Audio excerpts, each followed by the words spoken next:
Kumana na ugaruruku wa riera, arimi kuma Ndeia Limuru matinagia na magetha kuona mbembe iria mahandire itinakinyaniria kugethwo thutha wacio gucinwo ni mbaa na mbura kunyiha.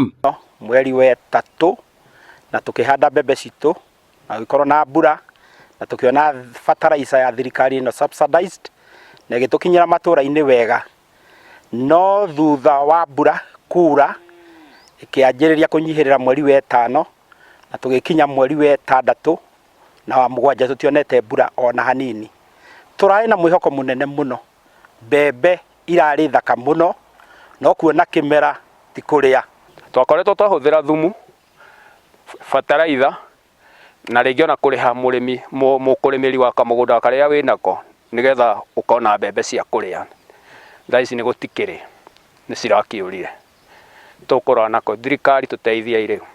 Mathina maya nimo matumite ataramu a urimi guku guthomithia arimi gucokerera urimi wa kimerera, kuria arimi marathomithio njira cia kurima matekuhuthira fertilizer na kuhuhiriria dawa cia gutuma irio ikure na ihenya, ona kana kuhuthira dawa cia kuhuhiriria tutambi na turugi. Na tumepata mabadiliko makubwa kwa hali ya kuzalisha chakula. Tuko na chakula ya kutosha.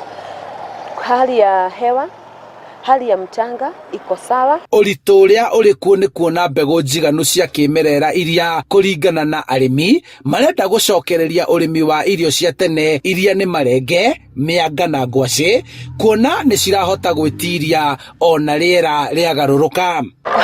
Ingawa mbegu hazijatosha za kilimo hai, kuna zile mbegu ambazo si tumejiwekea, ambazo sisi huwa tunapanda, zinaweza kustamiri hewa ikiwa kali, ikiwa na jua kali ama ikiwa ya kiangazi, zinaweza kustamiri.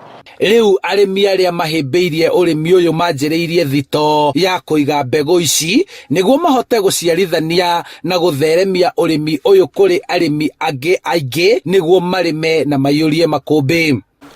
Leo tukuga atiri ni ida njega riu twitithio ni thirikari moke matuoneke atongirima tondu hasasa to mbembe tungirima no turima indo ingi. Kigomano kigie ucenjia wa riera gikiingira thiko ya keri, ndereti igie urimi mukaru ni ya bata kwariririo.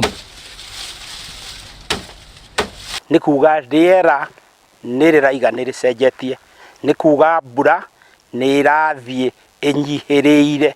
Giki ni kimera gia kana gia gatano kuma riria twirigite gukorwo twina kimera tukuhota kugetha mbembe gwikira makumbi. Handu-ini ha Inooro TV kuma Ndeia Limuru kaunti-ini ya Kiambu, njitagwo Charles Gikunga wa Kariuki.